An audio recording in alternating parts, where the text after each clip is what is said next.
오늘 계속해서 신명기에서는 법의 율법에 대한 내용들을 이어가고 있습니다. 먼저 1절에서 3절을 보겠습니다. 1절에 3절에서 보니까 사람들 사이에 시비가 생겨서 재판을 청하면 의인은 의롭게 재판하고 악인은 정죄하되 악인에게 태형이 합당하면 됐습니다. 태형은 무엇이죠? 때리는 형벌이죠. 그래서 때리는 형벌이 합당하면 그를 엎드리게 하고 그 앞에서 죄의 수에 맞게 때리는데 3절 40까지는 때리려니와 그것을 넘기지는 못할지니 만일 그것을 넘겨 매를 지나치게 때리면 네가 내 형제를 경히 여기는 것이 될까 하노라. 이렇게 말씀이 나와 있네요. 이 말씀을 이제 해석하다 보면 어떤 의미입니까? 누군가를 우리가 어떤 위치에 서다 보면은 재판장이 되어서 심판을 할 때가 오고 리더의 자리가 돼서 당신이 잘못했고 당신이 옳았소라고 이렇게 판단하는 자리가 가게 되겠죠. 그러다 보면은 우리도 모르게 합당한 죄를 딱 그 정도까지만 하면 되는데 거기 안에서 감정이 들어가거나 또는 분노가 들어가서 거기에서 더 지나치게 더 나무라게 되거나 비판을 하게 되거나 입술로 그 사람의 인격을 모독하게 되거나 하는 행위를 하게 될 때가 있게 되는 것 같습니다. 그래서 여기에서는 더 매를 넘겨서 때리게 되는 때리다가 이 사람이 너무 악독해서 더 지나치게 때리게 될 때는 그 사람에 대한 최대한의 그 인격에 때릴 수 있는 한계치를 넘어서게 될 때는 그때부터는 선을 넘게 되는 그래서 당신이 그 형제를 경히 여기게 되는 문제로 이어지게 되므로 선을 지켜서 행할지라 라는 말씀에 대한 해석이 될 수 있겠습니다. 말씀을 이렇게 묵상하다 보니까 여러 가지 묵상하게 되었는데요. 저희의 경우에서 한번 묵상을 해봤습니다. 그것은 바로 제가 사역자로서 또 제가 사역하고 있는 청년들을 또는 사람들을 인도를 하다 보면은 잘못된 것을 지적할 때가 있습니다. 잘못된 것들이 눈에 보이고 또 그것들을 바른 길로 안내하게 되기도 하고 때로는 그것에 대하여서 훈계하게 될 때가 있죠. 그런데 바른 길로 인도한다는 것은 그 사람의 잘못을 지적한다는 것인데 잘못을 지적한다는 것은 그 자체만으로도 그것을 듣는 사람이 기쁜 일은 아닙니다. 저 역시도 잘못을 지적받아 봤는데 분명히 그것이 제 잘못임을 알고 있음에도 불구하고 그것에 대한 이야기가 나올 때 그것이 기분 좋은 일은 될 수가 없죠. 칭찬받으면 기분 좋지만 오히려 비판을 받으니까 그것이 결코 기분 좋은 일은 아닐 것입니다. 그런데 그것을 지적을 받는 사람이 기분은 나쁘지만 그것을 또 잘 받는다면은 그것만큼 또 성숙한 사람이 없는 것 같아요. 그 이야기를 또 성숙하게 잘 받는 사람이면은 저도 그 이야기를 말할 때에도 이 친구가 이런 이야기를 잘 받겠다. 이런 이야기를 하면은 이 친구는 받아서 자기가 갱신하고 변화하고 수용하는 사람이니까 또 편하게 저도 부담 없이 얘기할 수 있어요. 그런데 그렇게 잘 못 받는 사람들이 있죠. 언제나 모든 사람이 그런 지적들을 잘 받을 수가 없어서 이럴 때에는 정말 지혜가 필요한 것 같습니다. 저의 경험으로 미루어 보아 지혜롭게 가르치지 못했었던 때가 있었고 제가 그런 장면들도 목격했던 것 같습니다. 어느 날은 제가 청년 때 전도 그 수련회를 간 적이 있어요. 그래서 거지 전도 여행을 막 다녔었는데 사람들이 막 지쳐가지고 힘들어서 이제 별 고생을 다 하고 힘들어 있었습니다. 그런데 제가 저랑 같이 스텝을 했었던 사람 중에 자기 지인이 말씀을 듣는 시간에 꾸벅꾸벅 졸고 있는 거예요. 그래서 저희 스텝 중에 한 명이 자기 친한 사람이니까 뒤에 가서 이 깨우라고 이렇게 좀 이렇게 부드럽게 했으면 좋겠는데 아는 사람이니까 무릎으로 등을 이렇게 한번 이렇게 턱 친 거예요. 일어나라고, 야 일어나. 무릎으로 등을 탁 쳤어요. 그랬더니 예배 시간인데 갑자기 중간에 맞더니 기분이 나쁘잖아요. 그러니까 아이씨 이렇게 하면서 이제 막 화를 내면서 나가더라고요. 제가 봐도 저렇게 하면은 기분이 나쁘지 싶은 그런 지적을 하는 걸 봤습니다. 뭐 그 외에도 이런 경우도 있었습니다. 한편은 제가 이제 권면을 하는 자리였어요. 근데 이제 세게 말하지는 않았어요. 그런데 이제 다 같이 한 5명, 6명 이렇게 모여 있는 자리에서 저는 늘 하던 대로 이렇게 권면을 이렇게 했어요. 우리 형제에게는 이런 것들이 좀 바뀌어야 될 것 같다. 우리 자매는 이런 것들이 하나님께서 바꾸기를 원하신다. 지나가다가 이제 어떤 형제를 이제 지적을 이렇게 했어요. 그랬더니 표정이 별로 안 좋아져요. 그 뒤로는 들려오는 이야기는 그 뒤로 이제 모임에서 안 보이더라고요. 그 뒤로 들려오는 이야기는 많은 사람들이 있는 데서 왜 자기를 그렇게 지적을 했느냐 하는 그런 이야기도 듣게 되었습니다. 그래서 하다 보니까 여러 가지 어떤 교훈을 하고 권면을 하는 자리에서 나는 정말 좋게 말했고 또 권면을 한 거였지만은 또 그런 부분에 있어서는 그 사람이 느끼기에는 그런 자리가 힘들 수도 있겠다 싶은 생각도 들면서 정말 지혜가 필요하다 하는 생각이 들었습니다. 그래서 이런 우리 교회의 사역의 특징은 우리의 영적인 문제들이 또 낱낱이 또 드러나고 또 고백하게 되고 또 그로 인하여서 우리가 낮아지기도 하고 하는 여러 가지 장점이 또 있는데 그것을 또 성숙하지 못한 마음으로 받지 못하는 사람들도 있더라고요. 그래서 어떤 이야기가 들려와서 우리 누구누구 뭐 집사님 또는 형제님 자매님 지금 교회에서 이런 일들이 있고 당신에 대하여서 이러한 이야기들이 있습니다. 이렇게 이야기가 나올 수 있잖아요. 그렇죠? 누가 당신에 대하여서 이런 것에서 불편해하고 있습니다. 이런 부분에 이런 사건이 있었습니다. 또는 이런 일들이 있었습니다. 하고 얘기를 하면은 이제 그런 부분에 있어서 왜 내 얘기를 다른 사람들이 하느냐 또는 누가 내 얘기를 했느냐 그 사람 누구냐 또는 왜 나를 판단하느냐 왜 사람들이 많이 있는 곳에서 나에게 이런 얘기를 하느냐 하면서 받기 힘든 모습을 또 보게 됩니다. 그래서 그 이후로 이런 이야기들이 이제 들려올 때 어떻게 더 지혜롭게 말할 수 있을까? 물론 그런 지적들이 절대로 이제 기분 좋은 말은 아니기 때문에 당연스럽게 기분이 나쁘고 어쩔 수 없이 지적이라는 것에 대하여서 불쾌감 또는 기분 나쁨이 있을 수 있지만은 그런 걸 다 떠나서 더 지혜롭게 말할 수 있지 않을까? 더 우리가 권면할 수 있는 방법은 무엇일까? 하는 것들을 좀 고민을 하게 됩니다. 그래서 우리가 하나님 앞에 지혜를 구해야 됩니다. 하나님 어떻게 말해야 될까요? 어떻게 전달해야 할까요? 이 이야기가 저 사람에 대하여서 분명히 썩 기분 좋은 말은 아닐 텐데 성경을 보니까 선지자들이 왕에 대하여서 죄를 지적하지 않습니까? 어떤 말로 하든 그 왕이 분노를 하더라고요. 그렇죠? 어떤 왕은 나에게 네가 어찌하여 대적하느냐 나에게 도전하느냐 하면서 그 선지자의 뺨을 때리기도 하죠. 그렇게 받기 힘든 것이 우리 스스로에 대한 문제에 대한 지적이 아닐까요?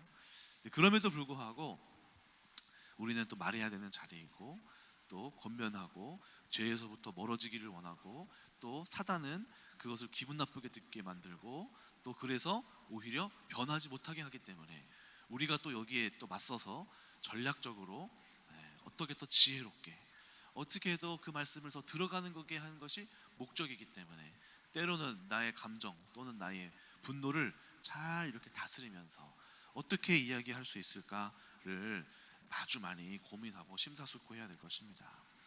이번에도 저희 청년부에서도 셀리더 모임이 있었습니다. 그래서 많은 컴플레인들이 들어왔어요. 잘하는 분도 있지만은 또 처음 하시는 분들 또는 영적으로 우리가 이제 막 충만하지 못하면은 영적인 자리가 그렇게 예민하잖아요. 우리가 영적으로 잘 가지 못하면은 또 실수도 나오고 또 잘못된 길로 가기 때문에 그래서 저한테도 여러 가지 컴플레인들이 들어왔어요. 그 몇몇 셀 모임에서 저 SL을 바꿔주세요. 저랑 안 맞아요. 저희 셀 모임이 너무 가벼워요. 말씀을 깊이 나누지 않아요. 또 우리 셀 모임에는 영적인 나눔을 하기가 어려운 분위기예요. 여러 가지 얘기들이 갑작스럽게 저에게 들려왔습니다. 그러다 보니까 이제 우리는 훈련이 돼서 하나님께서 뭔가를 이렇게 말씀하시는구나, 또 기도하라고 하시는구나라고 들으면서 이제 생각을 하게 되는데, 저에게 또 한편으로 그 말들이 제가 믿고 있었던 어떤 셀 리더들에 대하여서 이렇게 막 좀 분노하게 했어요. 화가 나더라고요. 아니 어떻게 했길래 사람들에게 영적인 양식을 그렇게 주지 못하지? 도대체 어떻게 했길래 이 셀 모임이 가벼워지도록 운영하고 있지?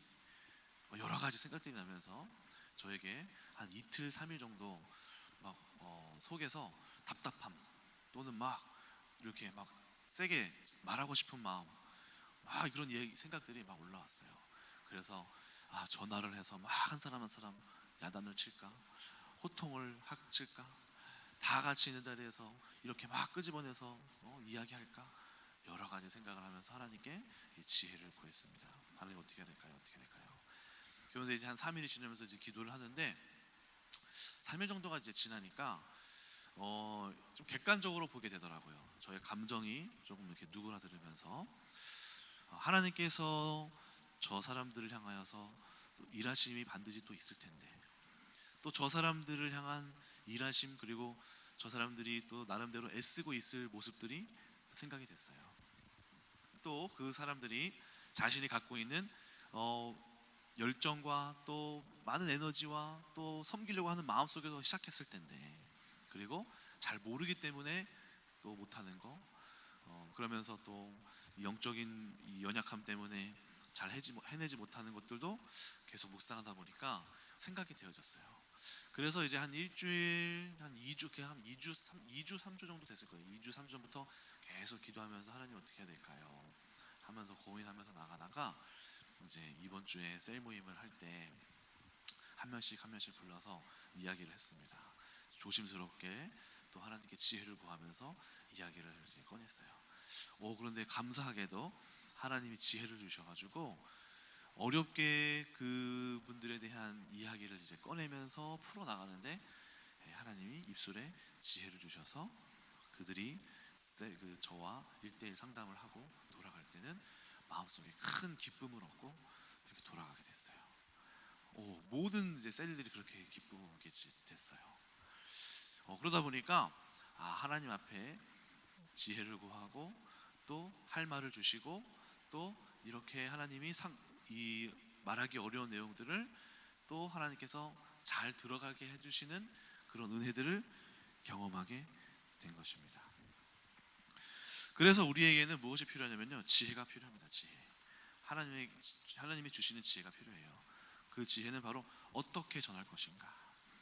이제 우리가 저도 교회에서도 성도님들이 이야기를 가끔씩 듣다 보면요, 이런 얘기를 들어요. 말씀 공부를 이제 시작하면서 영적인 눈이 열리니까 어떻게 되죠? 우리 가정에 역사하는 흑암이 막 보이기 시작하고, 우리 남편에게 역사하는 흑암, 우리 자녀에게 역사하는 흑암, 내 아내에게 역사하는 사단의 권세가 막 보여지기 시작하면은 이제 어떻게 되죠? 막 이것에 대해서 막 싸우고 싶고 지적하고 싶고 막 알려주고 싶다는 거죠. 그래서 제가 이제 어떤 분들의 이야기를 이제 지나가다가 이제 들었는데, 그것에 대해서 막 처음 그 눈이 열려서 깨달은 분이 남편한테 이렇게 하더래요. 모든 행동을 가지고 넌 귀신이야, 네가 하는 거 그것도 귀신이야, 다 귀신이야. 이제 그러다 보니까 그 남편이 막 질색팔색하면서 귀신 얘기 좀 그만하라고, 그러면서 오히려 막 약간의 조금 태형을 오늘 40대 맞다가 더 맞으니까 강도가 지나쳐서 이제 아예 거부까지 하게 되는 그런 이야기를 잠깐 들었을 때, 순간적으로 제가 드는 생각은 이게 지나치면 독이 되는구나. 지나치면 독이 되는구나. 그래서 우리 안에 적절함의 지혜가 필요하다. 왜 우리가 훈계를 할 때에도 지나친 훈계를 하면은 막 압박하고 막 쪼다 보면은 튀어나가게 되잖아요. 그렇죠? 그게 교회에서도 당근과 채찍을 잘 주면서 이렇게 이끌어가야 될 때가 있는데, 막 압박하다 보면, 교회에 대해서 막 압박하다 보면은 터져 나오게 되는 순간들이 오지 않습니까? 그런 것들을 보면은 이게 약간 지혜가 없지 않았나? 너무 지나치게 푸시하지 않았나? 하는 생각도 들게 됩니다.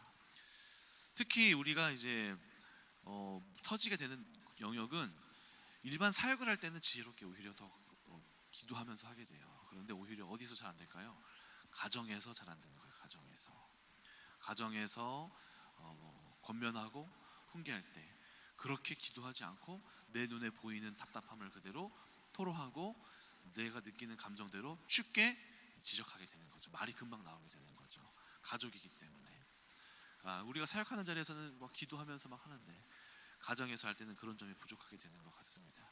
그래서 우리가 오히려 기도해야 할 곳은 우리의 가정에서 남편에게 권면할 때, 아내에게 권면하게 될 때, 자녀에게 권면하게 될 때 우리가 섬세함으로 말해야 된다. 섬세함으로.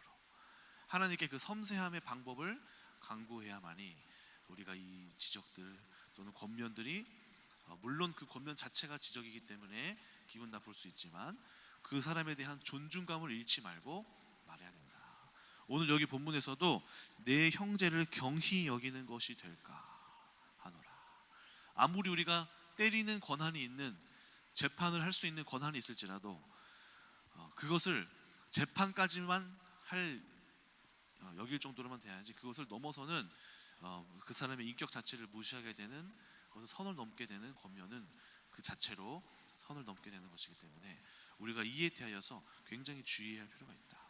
이번 주에도 저와 우리 이발 목사님이 약간의 이야기를 하게 됐어요. 그러면서 하는 말들이 뭐냐면은 서로가 서로에게 말이 잘 안 통한다. 그러면서 한번 이렇게 깊게 이야기하는 자리를 가졌습니다. 그래서 얘기를 하다 보니까 서로에게 원하는 게 있었어요. 그것이 뭐냐면은 서로를 좀 존중하면서 말을 해라. 형이 말하는 거 말해봐. 나는 네가 나를 존중해줬으면 좋겠어. 우리 발 목사님도 형도 말할 때 나를 존중해줘. 결국에는 뭐죠? 서로에게 여러 가지 어떤 이야기를 할 때 존중감이 사라지게 될 때 나는 형이라고 이제 얘기하는 거고 동생은 또 동생이라고 편하게 얘기하다 보니까 그 존중감이 사라지는 어떤 겉면이나 이야기 속에서 서로에게 이제 상처가 되는 이야기들이 나갈 수 있다는 거죠. 그러므로 우리가 때와 시를 구분하여서 특히 가정에서 자녀에게 이야기할 때도 그냥 그 들려지는 얘기를 그대로 너 이렇게 했어?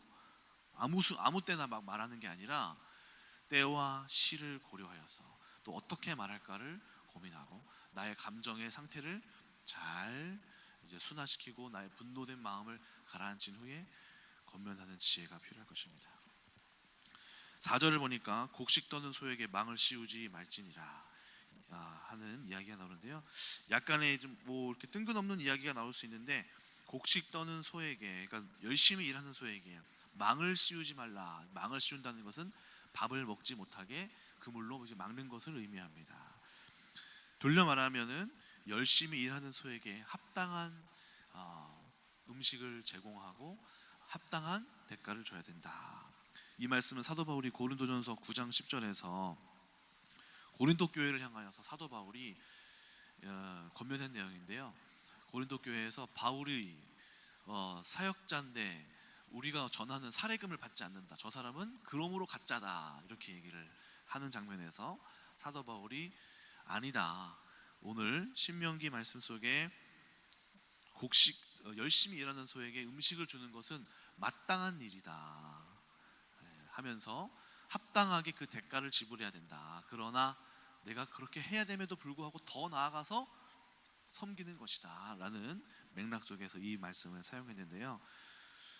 본질은 수고하는 사람들을 향하여서 마땅한 대가를 또 합당한 대가를 치러야 한다는 것이 오늘 말씀의 이 소에 망을 씌우지 말라는 말씀의 이야기입니다. 그래서 이 말씀을 좀 묵상을 해봤습니다. 무엇일까요? 수고하는 자의 수고를 우리가 감사함으로 인정해야 되는 것이죠. 감사함으로 받는 은혜. 어느 날 이제 대안학교 선생님들 이야기를 하다가 우리 아내와 이야기를 하다가 아내가 질문을 했습니다. 이 선생님은 누구죠? 이 선생님은 어떤 거죠? 이 선생님은 어떤 직업을 갖고 계셔? 이야기를 막 하다가 수학 선생님 이야기가 나왔어요. 우리 권하영 집사님인데 수학 선생님 이분은 처음 뵙는 분이네. 언제 오셨어? 또 어떻게 시작하셨어? 이런 이야기를 하다가 이 집사님은 언제 오셨고 원래는 또 수학 선생님 학원 원장님이야. 근데 아침에 시간이 돼서 우리 아이들 가르쳐 주시는 거야. 이렇게 얘기를 막 하는데 우리 또 아내 우리 김예진 사모님이 그래? 또 감사하네 하는 거예요. 그러니까 제 마음속에서도 또 이미 감사함은 또 알고 있었지만은 이야기를 하다 보니까 어떻죠? 또 감사함이 느껴지는 거예요. 정말 감사하네. 생각해보니까 더 감사하네. 아이들을 가르치는 바쁜 와중 속에서도 또 가르쳐 주시니 감사하네. 그러다 보니까 이 감사가 확장되는 거죠. 그 외에도 다른 수업 시간에도 또 와주시는 선생님들도 감사하고 에스더 선교에서 아침마다 와주시는 거 이렇게 영성 수업 해주시러 와주시는 것도 감사하고 그러다 보니까 이 선생님들을 위하여서 한번 진짜 맛있는 식사를 한번 해야겠다. 선생님들에게 감사 표시를 한번 하고 싶다 하는 생각이 또 들었습니다. 우리 마음속에 이 감사에 대한 이 일을 하고 있는 소에게 망을 씌우지 말고 이제 감사의 표현을 해야 된다는 이런 묵상 속에서 우리는 이 항상 마음속에 있는 감사를 잊지 말아야 돼요. 아랫사람에 대한 감사, 마땅히 내가 월급 주니까 이렇게 하는 거지를 떠나서 그렇게 해줌에도 감사, 이 감사가 필요하고요. 또 아랫사람은 나의 윗사람에 대한 감사도 필요해요. 당연히 나한테 월급 주는 이 정도는 당연히 줘야지 하는 것이 아니라 나에게 이렇게 해주는 직장을 준 것에 대하여서도 감사함. 제 친구들 이렇게 보면은 저 사역자들이 많이 있는데요. 담임 목사님에 대한 비방을 얘기를 많이 해요. 그걸 보면은 저는 아버지가 담임 목사님이셔서 그런지 저는 항상 담임 목사님 입장에서 그 애들한테 변명을 하게 되더라고요. 야, 그래도 그렇지 이렇게 감사해야 된다. 그분이 하시는 교회의 흐름 속에 우리가 따라가야 된다. 막 왜 이렇게 하느니 저렇게 하느니 막 말이 많거든요. 그래도 저는 이제 어쨌든 이제 아버지를 통해서 큰 그림을 보는 입장에서 보게 되더라고요. 그러다 보니까 그래도 이런 입장에서 이렇게 해야 되지 않겠냐.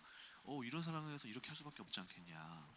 그분들도 수고하지 않겠냐 하면서 이렇게 윗사람에 대한 감사를 하지 못한 상황이 많더라고요. 그래서 우리 가운데 아랫사람에 대한 감사와 우리 윗분에 대한 감사가 있어야겠죠. 어제도 이제 아이들 대안학교에서 감사 훈련을 했는데요. 참 감사의 내용들이 재미있는 내용들이 많았습니다.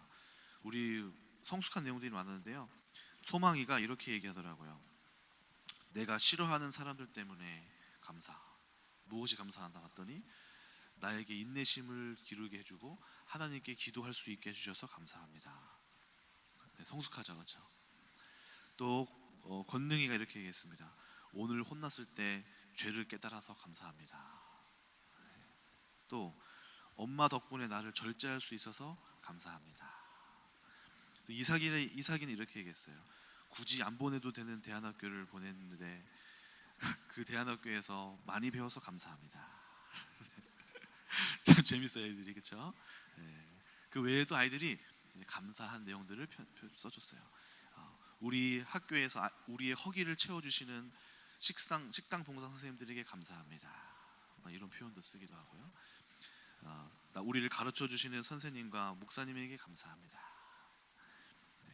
여러분들이 또 한번 감사 얘기를 한번 써보세요. 제가 강조하는 건 이거예요. 감사할 거 말고 감사하지 않을 걸 감사해봐라 이렇게 얘기했거든요. 감사하지 않았는데 감사해봐라. 그랬더니 아이들이 나를 혼낸 것에 대해서도 죄를 깨달아서 감사. 또 내가 싫어하는 사람들이 있는데 그래도 나에게 인내하고 하나님께 기도할 수 있어서 감사. 아이들의 생각 훈련을 계속하는 거죠. 여러분도 오늘 하루 감사할 것들을 떠올리시면서 하나님 앞에 감사 고백하시기 바랍니다. 마지막으로 5절과 10절을 보겠는데요. 5절과 10절은 형사 취수법, 형제가 죽었을 때 그의 아내를 취하는 법인데 이 제도는 형님의 가문을 이어가기 위한 그런 제도입니다. 형님이 죽었을 때 그 아내가 과부가 되어서 이스라엘 사회, 고대 사회에는 여자는 아무것도 할 수 없는 존재예요. 그래서 경제적인, 사회적인 일도 할 수가 없어요. 만약에 남편이 경제활동을 하는 남편이 죽으면 이 사람은 그냥 과부로서 그냥 거지가 되는 거죠. 그래서 그 사회에서 이 여자를 삶을 보장하라. 그 형제가 이 책임을 져라. 공동의 책임을 지고 혼자 내버려두지 말고 불쌍히 여겨서 함께 그 짐을 짊어지라 하는 목적으로 그 아내와 그 자녀를 이어가라. 그리고 그 자녀는 형의 이름으로 계속 나더라. 그 이름을 이어가게 하라. 이렇게 하는 제도가 바로 오늘 본문의 제도입니다.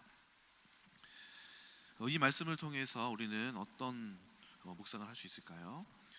저는 오늘 본문을 통해서 이 말씀에서 이 본문에 이어져가는 성경의 스토리를 하나가 떠올랐습니다. 그게 무엇이죠? 바로 룻기죠. 룻기에서 나오미가 여자 두 사람을 떠나보냅니다. 그래서 이 여자가 자유해질 수 있는 것은 가문을 떠나면 돼요. 그러면 다시 결혼할 수 있어요. 그런데 한 며느리는 떠나갔지만 룻은 남아서 그 가문을 책임을 지고 지키는 장면을, 십자가를 지는 장면을 보게 됩니다. 그러다 보니까 이 며느리는 시어머니에 대한 책임을 지려고 하였고, 시어머니는 며느리에 대한 책임을 서로 지려고 하는, 그래서 적극적으로 나오미가 룻에게 새로운 남편을 구하기 위하여서 모든 자신의 힘을 다 동원하는 장면이 나타나게 됩니다. 이 말씀을 통해서 제가 묵상한 것은 바로 우리 공동체적으로 책임을 지는 것이 필요하다. 근데 그것이 그냥 책임이 아니라 기도의 책임을 져야 한다. 하나님이 우리에게 주신 놀라운 능력이 바로 기도입니다. 기도. 제가 교회에서 신앙생활을 하면서 간접적으로 직접적으로 체험하게 되는 것이 이 기도의 힘, 중보 기도의 힘이 너무너무 강력하고 크고 놀랍다. 이것을 계속해서 지금 느끼고 있는데요. 교회에서 행하여지는 이 기도는 놀라운 이 상대방을 향한 축복이자 상대방의 짐을 내가 질 수 있는 그러한 강력한 힘입니다. 그래서 누군가의 공동체적으로 누군가의 이야기를 듣게 되었을 때 우리가 그것에 대해서 기도하겠다. 당신을 위하여서 책임을 질 수, 우리가 행동으로서는 할 수 없어도 기도하겠다라는 책임을 지겠다는 것은 아주 큰 책임을 지겠다는 것입니다. 엊그저께도 월요일날 모임 속에서 한 형제가 가정에 대한 어려운 얘기를 했어요. 제가 여기서 나눌 수는 없지만 그 이야기를 듣는데 제 마음속에서 진심으로 이 형제에 대해서 기도의 책임을 져주고 싶다. 왜냐하면 이 청년이 혼자서 기도하기 힘든 상황이더라고요. 혼자서 기도할 수 없는 상황, 초신자, 기도를 많이 못하는 사람. 그러다 보니까 그런 어려운 이야기를 막 힘들게 꺼내는데, 진짜 혼자 얼마나 저 짐을, 기도도 안 되고 얼마나 힘들었을까. 경제적인 거, 가정적인 부분, 그 짐을 겨우겨우 얘기를 하더라고요. 그래서 우리 공동체가 같이 기도하자 이렇게 이야기했습니다. 여러분, 기도의 힘이 얼마나 놀라운지 모릅니다. 이번에 김상희 사모님께서 저에게 이렇게 얘기하셨어요. 이동주 목사님, 초등학교 할 거예요? 잘 모르겠는데요. 지금 우리가 기도 시작했어요. 하세요. 그 이야기를 들으니까 제 마음이 어땠을까요? 되겠구나 싶었습니다. 왜냐? 기도 시작했다고 하시니까. 기도가 시작되면은 되더라고요. 그게 기도의 얼마나 무서운 점인지 몰라요. 저희 대안학교 40일 철야 기도할 때 그때 40일 동안에 다 세워졌어요. 그 중보 기도의 힘, 온 성도가 함께 기도할 때 세워졌어요. 영화 워룸이 있습니다. 워룸, 미국에서 2015년 이 기도에 대한 내용을 다룬 기독교 영화인데요. 워룸이라는 뜻은 전쟁 상황실, 작전실이라는 의미를 갖고 있습니다. 모든 전쟁의 진두 지휘 그리고 결정이 이루어지는 곳을 워룸이라고 합니다. 그런데 이 영화를 보니까 한 할머니가 나와서, 기도의 용사가 나와서 기도를 합니다. 근데 그 전쟁터는 바로 작은 골방이에요. 그 중에 한 남편과 불화를 겪고 있는 리즈라고 하는 여인이 이 클라라라는 할머니, 기도의 용사를 만나게 되면서 중보 기도를 받게 돼요. 그리고 클라라라는 이 할머니를 통해서 하나님의 역사가 일어나요. 그 클라라는 분을 통해서 만남이 이루어지고 권면이 이루어지고 그 리즈라는 그 여인을 함께 중보 기도자로 세우면서 기도를 하기 시작해요. 그러다 보니까 어떤 일이 벌어지냐면 남편에게 이상한 일들이 막 벌어지고 변화하게 되면서 이 남편이 역시 하나님께 돌아오게 되는 역사가 일어납니다. 그런 영화를 다루는 게 바로 이 워룸이라는 건데요. 이 워룸을 가보니까, 할머니의 워룸을 살펴보니까 빼곡하게 막 종이들이 막 적혀 있어요. 벽에 빼곡히 붙어 있어요. 그것이 무엇인가 봤더니 할머니가 기도하면서 승리한 내용이에요. 전쟁에서 어떻게 승리하였는지. 그래서 리즈를 향하여서 이런 권면을 합니다. 자매여, 네가 싸우는 싸움은 이 대상이 싼 남편이 아니다. 우리는 지금 영의 싸움을 하고 있다. 그 남편을 붙잡고 있는 악한 흑암의 세력과 기도해야 되는 것이다. 여기에서 예수님이 십자가에서 이미 승리하셨다. 이 십자가의 승리를 바라봐라. 십자가는 일반 사람들이 보기에는 패배의 장소고 죽음의 장소죠. 그렇지만 영적인 곳에서는 그곳에서의 죽음으로 인하여서 사망 권세가 끝난, 이미 영적으로 승리한 자리가 십자가의 자리이다. 예수님이 그곳에서 부활하셨다. 그러므로 우리에게는 이 영적인 자리에서는 이미 승리함이 이루어졌다. 그러므로 우리가 이 승리함을 믿고 기도하며 나아가야 된다. 영적인 승리를 이루어 나가다 보면 삶의 승리까지 다가오고 쟁취하기까지 그 사람을 이 악한 이 흑암의 자리에서 영적인 생명의 자리로 오기까지 우리가 기도로 전쟁을 해야 된다 하면서 권면하는 장면이 나옵니다. 오늘 여러분들도 이곳에서 지금 우리가 이 영적인 전쟁이 시작되었고, 오늘 예수 그리스도의 십자가는 이미 우리에게 승리함으로 주어졌습니다. 그래서 우리가 해야 할 것은 무엇입니까? 여기에서 하나님 앞에 강력한 영적인 전쟁을 선포하고 승리를 이야기하고 예수 그리스도께서 이미 이겼음을 선포하면서 우리가 이 전쟁을, 이미 승리한 전쟁을 강력하게 해 나가는 것. 오늘 이곳에서 바로 그 놀라운 전쟁을 시작하신 여러분 되시길 축원합니다. 기도하겠습니다. 하나님 감사합니다. 오늘 우리에게 지혜를 주시기를 원합니다. 권면의 지혜를 주시옵소서. 물론 어떤 말이 그 사람을 지적하고 또 권면하는 말이 어찌 기쁠 수 있겠습니까? 그럼에도 불구하고 가이사 앞에 설 때에 많은 사람들 앞에 할 말을 너의 입에 주리라 하셨던 말씀을 기억하면서 우리가 지혜롭게 대처할 수 있고 지혜롭게 말할 수 있게 하여 주시옵시고, 또 우리가 이 기도의 용사가 되게 하여 주시옵소서. 우리가 이미 승리한 그리스도의 십자가의 승리한 전쟁을 가지고 이제 하나님 앞에 강력한 전쟁을 선포하며 우리 상황을 덮고 있는 모든 악한 흑암의 권세들을 꺾어 나가는 승리를 허락하여 주시옵소서. 감사드리며 예수님의 이름으로 기도드립니다.